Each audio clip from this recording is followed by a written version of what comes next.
Pesawat yang membawa Maya mendarat perlahan di Bandara Incheon, meninggalkan jejak getaran halus yang merambat hingga ke dadanya. Udara dingin musim gugur menyambutnya begitu ia melangkah keluar dari pintu kedatangan, menusuk kulitnya yang terbiasa dengan hangatnya matahari Lombok. Maya memeluk jaket tipis yang ia kenakan, merasa seluruh tubuhnya diselimuti ketidakpastian sekaligus harapan bahwa hidup baru sedang menunggunya di depan. Perjalanan panjang dari kampung halamannya ke negeri asing ini bukan sekadar pindah tempat. Ini adalah keputusan besar yang lahir dari doa-doa panjang dan kesulitan yang tak pernah berhenti mengetuk pintu keluarganya. Di kepalanya selalu terbayang wajah Bapak Hasan, ayah yang selama berbulan-bulan berjuang melawan penyakit, dengan tubuh yang semakin renta dan napas yang terdengar berat. Setiap rupiah yang ia kumpulkan, ia kirimkan kembali ke rumah dengan harapan bisa sedikit mengurangi beban itu. Seoul menyambutnya dengan hiruk-pikuk yang terasa asing.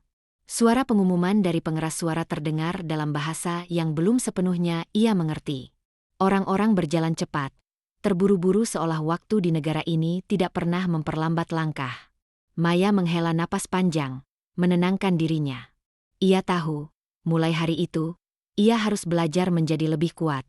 Mobil jemputan yang disediakan agensi membawa Maya melewati jalan-jalan kota yang penuh lampu neon dan gedung-gedung tinggi yang seakan menyentuh langit. Dari balik jendela, Maya mengamati semuanya seperti anak kecil yang menatap dunia baru. Seoul terlihat indah, tetapi pada saat yang sama terasa seperti raksasa yang menantang siapapun yang berani tinggal di dalamnya. Ketika akhirnya ia tiba di rumah majikannya, pintu gerbang kayu yang tinggi terbuka perlahan. Rumah itu besar, rapi, dan menyerupai gambar-gambar yang pernah ia lihat saat pelatihan di Indonesia. Maya melangkah masuk dengan hati-hati, membawa koper kecil yang berisi seluruh harapannya. Aroma rumah yang bersih menusuk hidungnya, membuatnya merasa semakin jauh dari tanah kelahirannya. Hari-hari pertama menjadi ujian kesabaran. Maya belajar pola kerja, bangun sebelum matahari terbit, membersihkan seluruh rumah, menyiapkan sarapan, dan merawat anak majikannya yang masih kecil. Setiap pekerjaan dilakukan dengan teliti, meski tubuhnya sering terasa pegal dan pikirannya diliputi kerinduan yang menghimpit. Bahasa menjadi penghalang besar. Seringkali ia hanya mengandalkan bahasa tubuh dan senyuman, berharap dipahami tanpa kata-kata. Namun, di tengah semua kelelahan itu, Maya bertemu dengan Sari. Perempuan itu adalah sesama TKW asal Indonesia yang bekerja di rumah sebelah. Pertemuan mereka terjadi secara tidak sengaja, saat Maya membuang sampah di luar pagar. Sari menyapa dengan bahasa Indonesia yang hangat, dan sejak itu Maya merasa memiliki seseorang yang bisa diajak berbagi cerita tanpa harus menerjemahkannya ke dalam bahasa lain. Di malam hari, ketika kota sudah tenggelam dalam sunyi, Maya sering berdiri di balkon kecil kamar pembantunya. Dari sana, ia bisa melihat lampu-lampu kota Seoul yang berkelip seperti bintang yang turun ke bumi. Meski jauh dari rumah, ia merasa sedang berjalan menuju sesuatu yang lebih besar dari rasa takutnya. Langkah pertamanya di negeri orang mungkin terasa berat, namun Maya percaya setiap perjuangan memiliki tujuannya sendiri. Dan tanpa ia tahu, di salah satu sudut kota yang sama, di sebuah toko bunga yang sederhana, ada seseorang yang kelak akan mengubah jalan hidupnya selamanya. Salju pertama turun di Seoul pagi itu, membungkus kota dengan lapisan putih yang memantulkan cahaya matahari hingga membuat mata sedikit perih. Bagi Maya, salju adalah sesuatu yang hanya pernah ia lihat di televisi, indah dari jauh, namun dingin saat disentuh. Ia merapatkan jaket tipisnya sambil membawa kantong belanjaan majikannya, melangkah hati-hati di trotoar yang licin. Jalan menuju toko kelontong tidak terlalu jauh, tetapi salju membuat setiap langkah terasa seperti tantangan baru. Napas Maya keluar dalam bentuk uap tipis, sementara tangannya mulai kaku karena udara menusuk kulit. Meski berat, ia terbiasa menahan segala rasa tidak nyaman. Kehidupan di Korea sudah mengajarkannya bahwa tidak semua hal bisa ia keluhkan. Beberapa harus dijalani dengan diam dan tekad. Di sudut jalan, sebuah toko bunga kecil menarik perhatiannya. Dinding kacanya penuh dengan embun, namun dari baliknya Maya bisa melihat warna-warna cerah dari aneka bunga. Mawar, lili, bunga matahari, dan rangkaian kecil penuh pita. Di tengah musim dingin yang membekukan, toko itu tampak seperti oasis yang hangat, sebuah tempat kecil yang menyimpan hidup ketika dunia di luar sedang memutih. Saat Maya melewati toko itu, Kakinya tiba-tiba terpeleset oleh salju yang baru mencair. 2 kantong belanjaan yang ia bawa hampir melayang dari tangannya. Tubuhnya miring ke depan, keseimbangannya hilang, dan untuk sesaat ia merasa akan jatuh di tengah trotoar dingin itu. Namun sebelum tubuhnya menyentuh tanah, sebuah tangan kuat menyambar lengannya. Pegangan itu tegas namun lembut, membuat Maya kembali tegak. Ia merasakan kehangatan aneh menjalar di kulitnya, bukan hanya karena tangan itu menghangatkannya dari salju, melainkan karena sentuhan manusia yang tulus untuk menolong. Lelaki yang menolongnya itu berdiri dekat. Napasnya terlihat dalam uap dingin musim dingin. Wajahnya tampak tenang, dengan mata yang sedikit teduh dan rambut hitam yang berantakan, seolah ia baru saja keluar dari dalam toko bunga. Serpihan salju menempel di bahunya, membuatnya terlihat seperti bagian dari pagi yang putih itu. Ia melepaskan pegangan pelan-pelan, memastikan Maya sudah kembali seimbang sebelum mundur sedikit. Ada ketenangan dalam gerak-geriknya, seperti seseorang yang sudah terbiasa menghadapi hal-hal kecil dengan kesabaran besar. Maya menunduk singkat sebagai bentuk terima kasih, meski lelaki itu tak mengucapkan sepatah kata pun. Namun caranya menatap, caranya memastikan Maya benar-benar baik-baik saja, sudah cukup menjelaskan niatnya. Lelaki itu mengarahkan tangannya sebentar ke arah pintu toko bunga, seolah memastikan bahwa Maya tahu dari mana ia muncul, lalu kembali masuk tanpa menunggu balasan apapun. Maya berdiri sejenak, masih merasakan hangatnya bantuan itu di lengannya. Ia menatap toko bunga itu sekali lagi, pintu kayu, jendela berkabut, dan bayangan lelaki itu yang tampak bergerak di dalam. Ada sesuatu yang berbeda dari tempat itu, sesuatu yang membuatnya tidak ingin buru-buru pergi. Namun waktu terus berjalan, dan tugas rumah menunggunya. Maya melanjutkan langkah, meninggalkan jejak ringan di atas salju. Tapi sepanjang jalan pulang, bayangan toko bunga kecil itu tetap tinggal dalam pikirannya.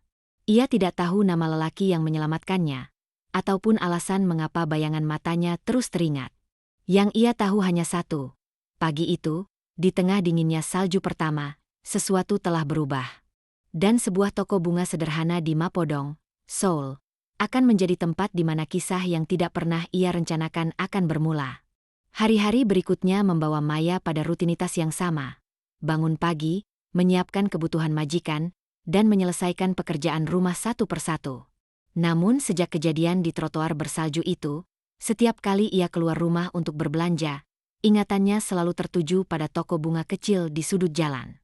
Ada rasa hangat yang sulit dijelaskan setiap kali ia melintas di depan toko itu. Warna-warna bunga yang bersinar di balik kaca berembun seolah memanggilnya, mengajak sejenak melupakan dinginnya udara dan beratnya pekerjaan. Pada suatu sore yang cerah, ketika majikannya meminta Maya membeli beberapa keperluan tambahan, langkah kakinya tanpa sadar melambat saat melewati toko bunga tersebut. Pintu kayu dengan lonceng kecil di atasnya tampak sedikit terbuka. Aroma bunga yang lembut merayap keluar, membawa ketenangan yang jarang ia rasakan selama bekerja. Tak ada tujuan khusus ketika Maya akhirnya berhenti di depan jendela. Ia hanya berdiri dan mengamati dari luar. Di dalam, lelaki yang pernah menolongnya sedang merapikan rangkaian bunga mawar putih. Gerakannya tenang, rapi, dan penuh perhatian, seperti seseorang yang mencintai apa yang sedang ia kerjakan. Maya menyadari bahwa lelaki itu jarang berbicara, bahkan kepada pelanggan yang keluar masuk toko. Namun keheningan itu tidak terasa dingin, justru memberi kesan hangat dan damai, seakan keheningan adalah bahasa yang juga bisa dimengerti. Sesekali, lelaki itu melirik ke arah jendela. Tidak lama, tidak menatap penuh, hanya sekilas, cukup untuk membuat Maya cepat menunduk dan kembali melangkah pergi. Tetapi hati kecilnya diam-diam menunggu kesempatan lain untuk melewati toko itu lagi. Beberapa hari kemudian, majikan perempuan Maya tiba-tiba memintanya membeli buket bunga untuk acara kecil di rumah. Maya menelan ludah, berusaha menenangkan denyut jantungnya yang tiba-tiba berdebar lebih cepat daripada biasanya. Itu berarti ia harus masuk ke toko bunga itu. Ketika lonceng kecil di atas pintu berbunyi lembut, Maya merasakan udara hangat menyambutnya. Ruangan dipenuhi aroma segar bunga yang bercampur dengan harum tanah basah. Lelaki itu sedang menata bunga di sudut meja dan hanya mengangguk singkat menyadari kehadirannya. Maya berdiri dengan hati-hati. Ia menunjukkan catatan yang diberikan majikannya, berharap lelaki itu mengerti. Lelaki itu membaca pelan, kemudian mengangguk. Tanpa kata-kata, ia mengambil beberapa batang bunga, memotongnya dengan gunting khusus, lalu merangkainya dengan ketelitian yang mengagumkan. Setiap gerakannya tampak seperti koreografi sederhana yang sudah ia hafal bertahun-tahun. Maya memperhatikan semuanya dengan diam, merasakan ketenangan yang aneh mengalir lewat setiap detail rangkaian itu. Saat buket selesai, lelaki itu membungkusnya dengan kertas coklat sederhana, menambahkan pita kecil, dan mendorongnya ke arah Maya dengan senyum samar. Senyum itu begitu tipis, namun cukup untuk membuat sesuatu bergetar lembut dalam hati Maya. Setelah membayar dan melangkah keluar, Maya berhenti sebentar di depan pintu, menatap buket bunga di tangannya. Entah mengapa, rasanya ia membawa pulang lebih dari sekadar pesanan majikannya. Seolah ada kehangatan kecil yang ikut menempel pada kertas pembungkusnya. Sementara itu, di dalam toko, lelaki itu menatap ke arah pintu yang baru saja tertutup. Ada sesuatu dalam langkah Maya, ringan, tetapi meninggalkan jejak, yang membuat ketenangan tokonya terasa sedikit berbeda. Dua dunia yang sebelumnya tidak pernah bersinggungan kini mulai saling mendekat, perlahan, tanpa suara. Dan tanpa mereka sadari, pertemuan-pertemuan kecil itu sedang menulis takdir baru yang menunggu untuk terungkap. Musim dingin perlahan memudar, digantikan hembusan angin yang lebih hangat. Salju di trotoar mulai mencair, menyisakan genangan kecil yang memantulkan langit Seoul. Di antara perubahan musim itu, sesuatu yang lain juga ikut berubah, sesuatu yang tak diucapkan namun semakin terasa jelas.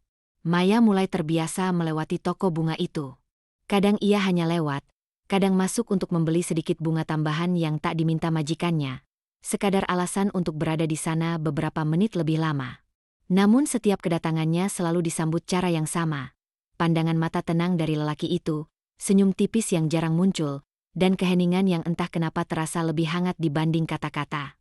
Suatu sore, ketika Maya datang untuk membeli bunga kecil yang ingin ia letakkan di kamarnya, lelaki itu sedang menatap pot bunga berisi hidrangea biru. Cahaya matahari dari jendela membuat warna bunga itu tampak seperti kilauan permata.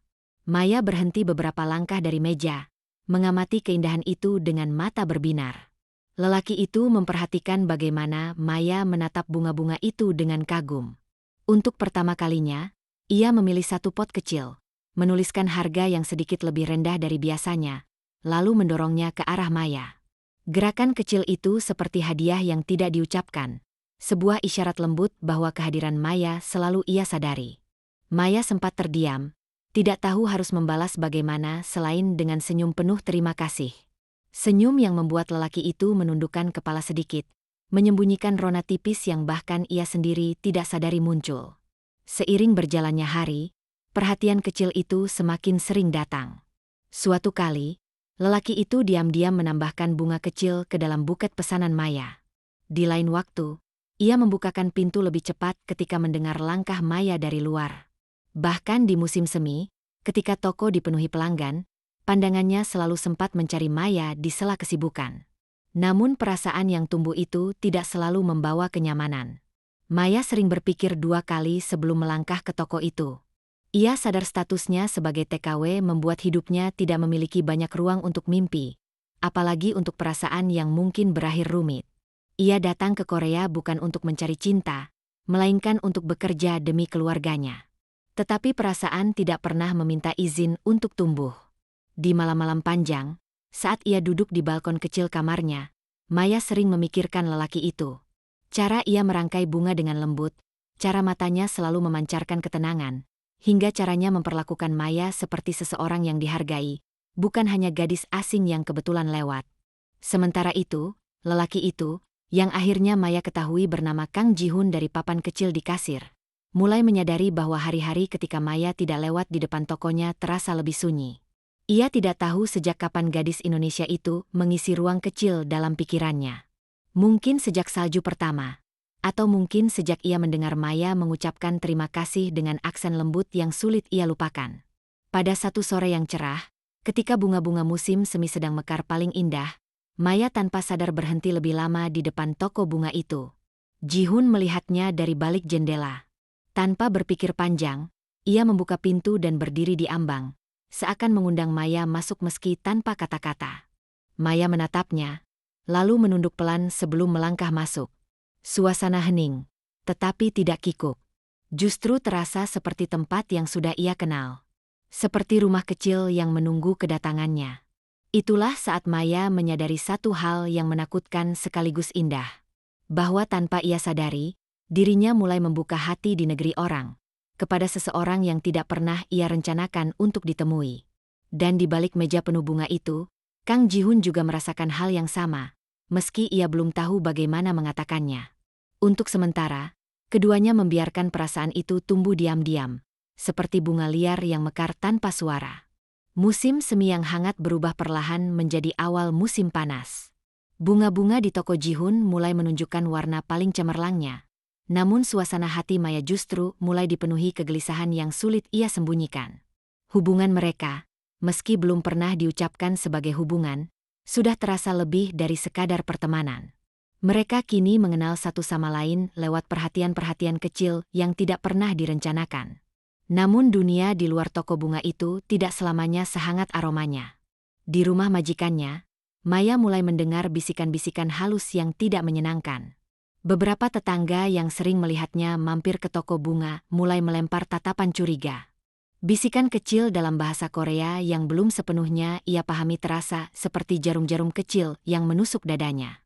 Ia tahu bahwa bekerja di negara orang berarti harus menjaga jarak dari masalah, sekecil apapun masalah itu. Lebih dari itu, Maya mulai sadar bahwa kedekatannya dengan Ji-hun tidak hanya dilihat sebagai hal biasa. Ia bukan warga Korea, bukan seseorang yang bebas memilih jalannya sendiri. Ia hanyalah seorang pekerja migran yang harus menjaga nama baik dan kenyamanan majikannya. Setiap langkah salah bisa berdampak pada kontraknya, bahkan pada kepulangannya. Namun kekhawatiran terbesar datang bukan dari lingkungan sekitar, tetapi dari seseorang yang dekat dengan Ji-hun. Suatu sore ketika Maya datang untuk mengantar buket pesanan majikannya, ia mendapati pintu toko bunga setengah terbuka. Suara perempuan terdengar dari dalam, tegas namun penuh kekhawatiran. Maya melangkah pelan, tidak berniat menguping, namun kata-kata itu terlalu jelas untuk diabaikan. Di dalam, seorang wanita parubaya berdiri di depan Ji-hun.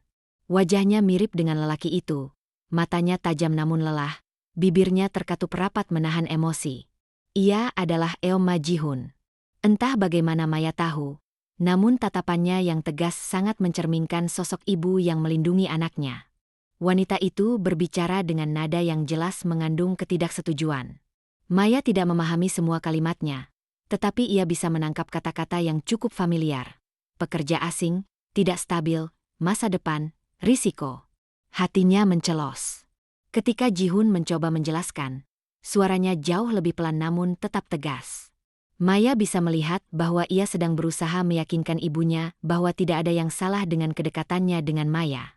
Tetapi setiap kalimatnya ditanggapi sang ibu dengan kekhawatiran yang sama besar. Maya sadar ia tidak boleh berada di sana. Ia mundur perlahan, tetapi lantai kayu mengeluarkan suara kecil yang membuat keduanya menoleh ke arah pintu.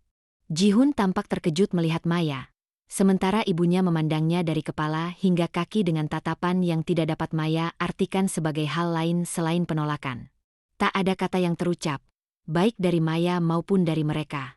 Namun keheningan itu sudah cukup menjelaskan semuanya. Maya segera menunduk dan pergi. Langkahnya cepat, hampir berlari, seolah ingin menghindari kenyataan yang baru saja ia saksikan. Di luar, angin musim panas membawa aroma bunga yang biasanya menenangkan. Tapi kali ini, aroma itu justru terasa menusuk dada. Sepanjang perjalanan pulang, pikirannya penuh dengan satu pemahaman pahit. Bahwa cintanya, atau perasaan yang nyaris menjadi cinta itu, tidak hanya melibatkan dirinya dan Ji-hun. Ada dua dunia yang tidak mudah disatukan, dan salah satu dunia itu jelas belum siap menerima keberadaannya. Malam itu, Maya duduk sendirian di balkon kecil kamarnya. Lampu-lampu Seoul berkelip seperti biasa, namun baginya semuanya tampak lebih redup. Ia merenungi semua yang ia alami sejak pertama kali tiba di negeri ini. Perjuangan, kesepian, harapan, dan kini, rasa sakit. Ia bertanya-tanya apakah ia telah melangkah terlalu jauh. Apakah ia salah karena membiarkan dirinya merasakan sesuatu yang mungkin tidak pernah bisa ia genggam sepenuhnya. Di kejauhan, toko bunga kecil itu mungkin masih menyala. tetapi Maya tidak berani membayangkan kehangatan di dalamnya. Untuk pertama kalinya sejak pertemuan itu, ia merasa dirinya berdiri terlalu dekat dengan sesuatu yang tidak ia miliki, dan mungkin tidak akan pernah ia miliki. Malam itu, Maya menangis pelan, tanpa suara. Ada cinta yang tumbuh, tetapi ada pula kenyataan yang mulai menunjukkan batasannya. Hujan musim panas turun deras malam itu, membasahi jalan-jalan Seoul hingga memantulkan cahaya lampu kota dalam gemerlap yang sendu. Di tengah suara rintik hujan yang jatuh tanpa henti, Maya duduk di kamar sempitnya sambil menatap layar ponsel yang bergetar berulang kali. Beberapa panggilan tak terjawab dari Indonesia membuat dadanya semakin sesak. Saat akhirnya ia memiliki waktu untuk mengangkatnya, suara yang terdengar dari seberang begitu lemah. Suara yang ia kenal sejak kecil. Bapak Hasan. Dari nada napasnya, Maya tahu sesuatu sudah berubah. Penyakit ayahnya memburuk lebih cepat dari yang ia bayangkan. Kata-kata yang ia dengar tidak panjang, namun cukup mengoyak seluruh pertahanannya, bahwa keadaan semakin gawat dan keluarga membutuhkan kehadirannya. Maya menatap luar jendela, melihat hujan turun seperti tirai panjang. Ia merasakan seluruh kekuatannya seakan runtuh dalam sekejap. Ia datang ke Korea untuk mencari jalan keluar, untuk mencari penghidupan, untuk menyembuhkan ayahnya. Namun kenyataan seolah berkata lain. Dalam hening malam itu, ia menyadari betapa berbedanya dunia tempat ia berdiri sekarang dengan dunia tempat keluarganya menunggunya. Keesokan paginya, Maya bekerja seperti biasa. Namun gerakan tangannya goyah, hatinya dipenuhi kecemasan. Saat ia menyiapkan sarapan majikannya, pikirannya terus melayang pada ayahnya yang terbaring lemah di kampung, pada ibunya yang berjuang sendirian, pada keputusan yang harus ia ambil meski ia sendiri belum siap. Setelah pekerjaannya selesai, Maya berjalan ke toko bunga. Bukan untuk membeli apapun, tetapi untuk mengembalikan sesuatu yang tidak bisa ia simpan, perasaan yang selama ini ia biarkan tumbuh. Hujan sudah reda, namun udara masih basah dan dingin. Ketika ia tiba, toko bunga itu sepi. Lonceng kecil berbunyi lembut saat ia membuka pintu. Ji-hun mengangkat wajahnya. Terlihat seperti seseorang yang menunggu sesuatu yang penting. Namun ekspresi itu berubah pelan-pelan saat ia melihat mata Maya yang sembab dan senyumnya yang dipaksakan. Tanpa kata-kata, Maya meletakkan pot kecil hidrangea yang dulu diberi harga lebih murah di atas meja. Ia menunduk, menatap lantai, seakan mencari kekuatan di sana. Hatinya mengucapkan banyak hal, namun bibirnya tidak mengeluarkan apapun. Ji-hun mencoba memahami, namun Maya hanya menggeleng pelan. Gerakan halus yang seakan memutus benang halus yang telah menghubungkan mereka selama ini. Ji-hun mendekat, ingin mengatakan sesuatu, namun Maya mundur setapak. Ada batas yang ia buat hari itu, batas yang menyakitkan namun harus ia jaga. Tanpa dialog, tanpa alasan panjang, Maya perlahan melangkah keluar dari toko bunga itu, meninggalkan kehangatan yang pernah menjadi tempat pelariannya. Hari itu, untuk pertama kalinya sejak musim dingin, Maya pulang tanpa menengok ke belakang.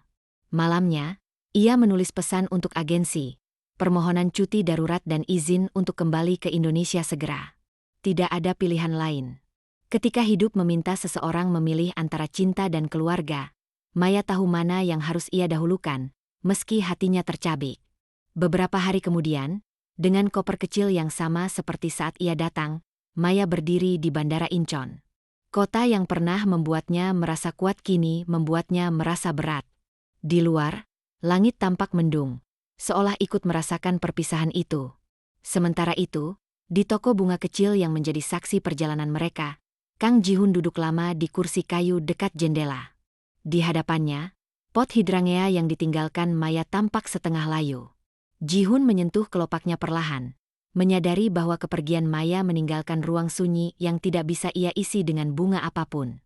Hanya setelah Maya benar-benar tidak terlihat lagi di antara kerumunan bandara, Ji-hun merasakan kenyataan menamparnya, bahwa perasaan yang selama ini tumbuh diam-diam telah menjadi bagian dari hidupnya, dan kini hilang tanpa janji untuk kembali. Namun kehidupan bergerak. Dan di antara detik-detik kesedihan itu, satu hal menyelinap masuk ke dalam hati Ji-hun. Sebuah tekad untuk tidak membiarkan segalanya berakhir di sini. Sebuah keputusan yang akan ia ambil, entah seberapa jauh ia harus melangkah. Untuk sekarang, dua hati itu dipisahkan oleh jarak ribuan kilometer, oleh kewajiban, oleh takdir yang belum selesai menulis kisahnya. Dan Maya belum tahu bahwa langkah yang ia ambil hari itu bukanlah akhir, melainkan pintu pertama menuju pilihan yang jauh lebih besar. Lombok menyambut Maya dengan angin hangat dan aroma laut yang selalu ia rindukan. Namun kepulangannya kali ini tidak membawa kegembiraan. Di rumah kecil di pinggir desa, ia menemukan ayahnya terbaring lemah.